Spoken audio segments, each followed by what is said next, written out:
पुरस्कार कहानी की नायिका मधुलिका की चारित्रिक विशेषताओं के बारे में हम आज अध्ययन करेंगे। पुरस्कार कहानी की पात्र योजना के अनुसार मधुलिका को इसकी नायिका के रूप में चित्रित किया गया है।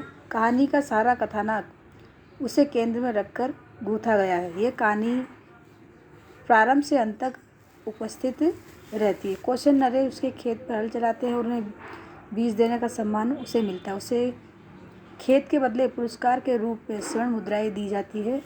कहानी के अंत में वह एक और देश प्रेम का परिचय देती है तो दूसरी ओर व्यक्तिगत प्रेम का निर्वाह करने के लिए राजा से पुरस्कार रूप में अपने लिए प्राण दंड की याचना करती है। इस प्रकार समग्र कहानी में मधुलिका के चरित्र का निरूपण आकर्षक ढंग से किया गया है। मधुलिका की चारित्रिक विशेषताएं।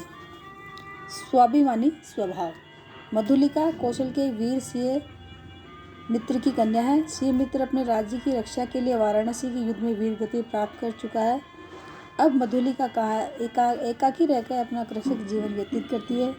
कौशल नरेश कृषि महोत्सव के अवसर पर उसे उसके खेत के बदले पुरस्कार स्वरूप स्वर्ण मुद्राएं प्रदान करते हैं,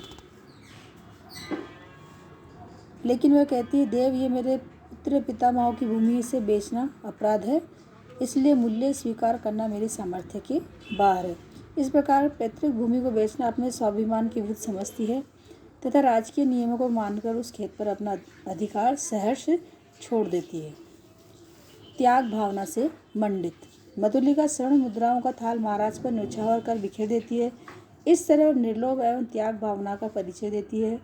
उस समय वृद्ध मंत्री उसे तीखे स्वर में फटकारता है, परंतु मधुलिका त्याग भावना का परिचय देते हुए कहती है कि मंत्री और महाराज को भूमि समर्पण करने में मेरा कोई विरोध न था और न है, किंतु मूल्य स्वीकार करना असंभव है। स्वावलंबी। मधुलिका के वीर पिता को वाराणसी के युद्ध में वीर गति प्राप्त होती है, तब वह अकेली रह जाती है। कृषि महोत्सव के अवसर पर उसके खेत पर राज्य का अधिकार हो जाता है, तब वह किसी पर आश्रित न रहकर दूसरों के खेतों में काम करती है और चौथे पर रूखा सूखा खाकर अपनी पर्णकुटी में पड़ी रहती है। इस तरह अपने जीवन का निर्वाह स्वयं करती है और राजा जो उसे प्रतिदान देना चाहते हैं उसको वह स्वीकार भी नहीं करती है। चारित्रिक दृढ़ता से युक्त। मधुलिका को प्रस्तुत कहानी में ऐसी युवती बताया गया जो सुंदरी है और यौनोचित लज्जा भी उसमें है। वह अपनी छोटी सी झोपड़ी में अकेली रहती है। उसके पास रात्रि में मगध का राजकुमार अरुण आता है और उससे प्रणय अनुग्रह की प्रार्थना करता है। तब वह अपनी चारित्रिक दृढ़ता प्रकट करती हुई स्पष्ट करती है कि राजकुमार मैं कृषक बालिका हूँ, आप नंद बिहारी हो, मैं पृथ्वी पर परिश्रम करके जीने वाली।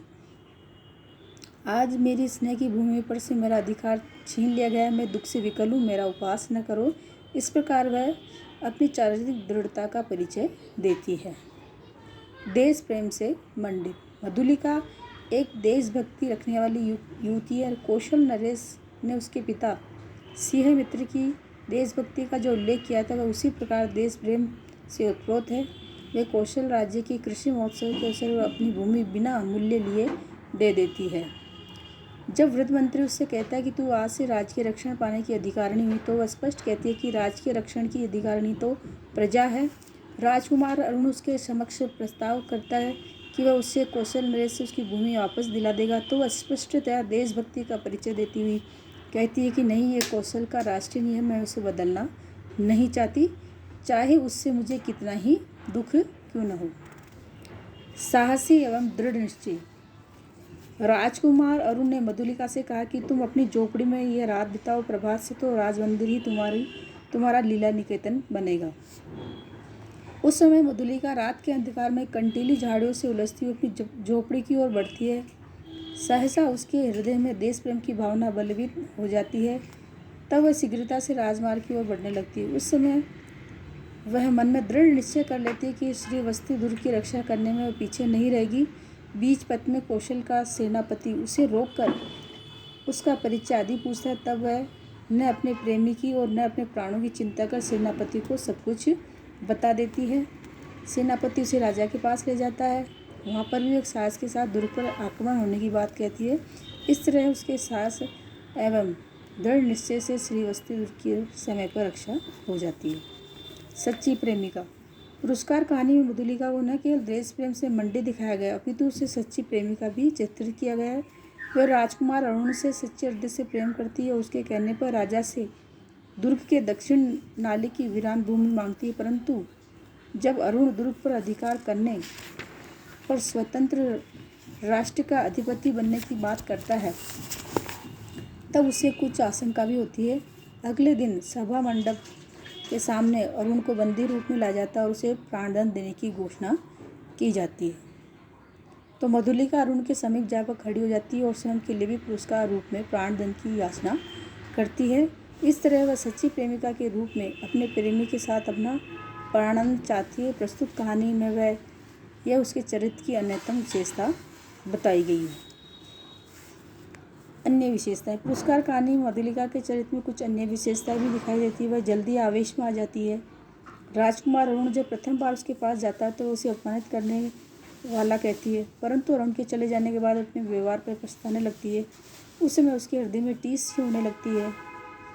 वह संतोषी प्रवृत्ति की भी है तथा दूसरों के खेतों में काम करके अपना जीवन यापन करती है। 3 साल बाद अरुण पुनः उसके पास आता है तो वो उसकी प्रणय याचना स्वीकार कर लेती है तथा उसके कहने पर दुर्ग के दक्षिण नालों की भूमि राजा से मांग लेती है।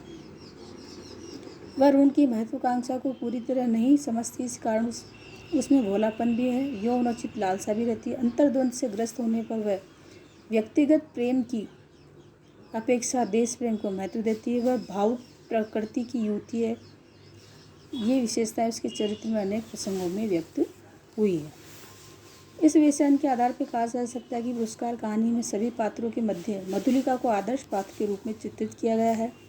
कहानीकार ने उसके अंतर्द्वंद और मनोभावों का सुंदर चित्रण कर उसे देश प्रेम तथा व्यक्तिगत प्रेम के उच्च धरातल पर प्रतिष्ठित किया है। वह देश प्रेम और व्यक्तिगत प्रेम के निर्माण में पूर्णतः सक्षम रहती है। वस्तुतः उसका चरित्र आदर्श प्रेरणादायी रूप में चित्रित किया गया है।